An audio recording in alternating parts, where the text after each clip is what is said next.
অভিজ্ঞান মুক্তিকে phone করে বলে কম্পাসের ওপর নজর রাখবে আর ও যেন কিছু টের না পায়, এই বলে ফোনটা রেখে দেয়। এরপর মুক্তি কম্পাসের কাছে গিয়ে বলে, তুমি যে বিহানের জন্য রান্নাবান্না করছো আমার সত্যি খুব ভালো লাগছে। আমি ঋতুর থেকে স্বামী সংসার সব কেড়ে নিতে চেয়েছিলাম, কিন্তু আমি আমার ভুল বুঝতে পেরেছি। কম্পাস বলে, নতুনভাবে জীবনটাকে শুরু করুন না। অখিলেশ স্যার আর মায়ের সম্পর্কটা কোনোদিনও ঠিক হবে কিনা জানি না, কিন্তু আপনি ঠিক থাকুন।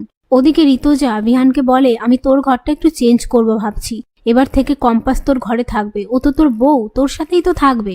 তারপর মুক্তি চিৎকার করে বলে, সবাই এখানে এসো, মোনালিসা কত বড় কেক এনেছে দেখো।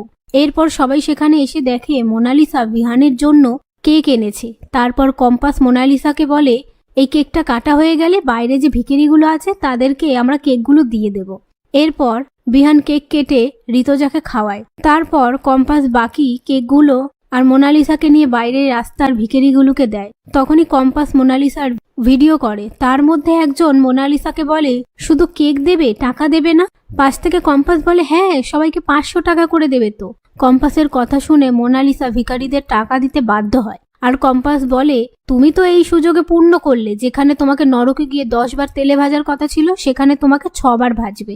মোনালিসা বলে, একদম বাজে কথা বলবি না। পরের দিন কম্পাসকে মেঘ আর রশ্মিকা রেডি করে দেয়। এরপর কম্পাস রান্নাঘরে এসে বিহানের জন্য পায়েস রান্না করে। সেটা দেখে মুক্তি অভিজ্ঞানকে ফোন করে বলে, কম্পাসের রান্না অনেকটা হয়ে গেছে, আপনি আপনার লোকেদের রেডি থাকতে বলুন। অভিজ্ঞান বলে, সবকিছু রেডি আছে, ও কালকে আমার নাতনির এমন হাল করে ছেড়েছে যে ওর শরীর খারাপ হয়ে গেছে। মুক্তি বলে, মোনালিসা বিহানের জন্মদিনে আসবে তো? অভিজ্ঞান বলে, হ্যাঁ যাবে। বিহানের জন্মদিনে কম্পাস নয়, মোনালিসা থাকবে ওর সাথে। ওকে আমি ওষুধ খাইয়ে ঠিক সুস্থ করে তুলব।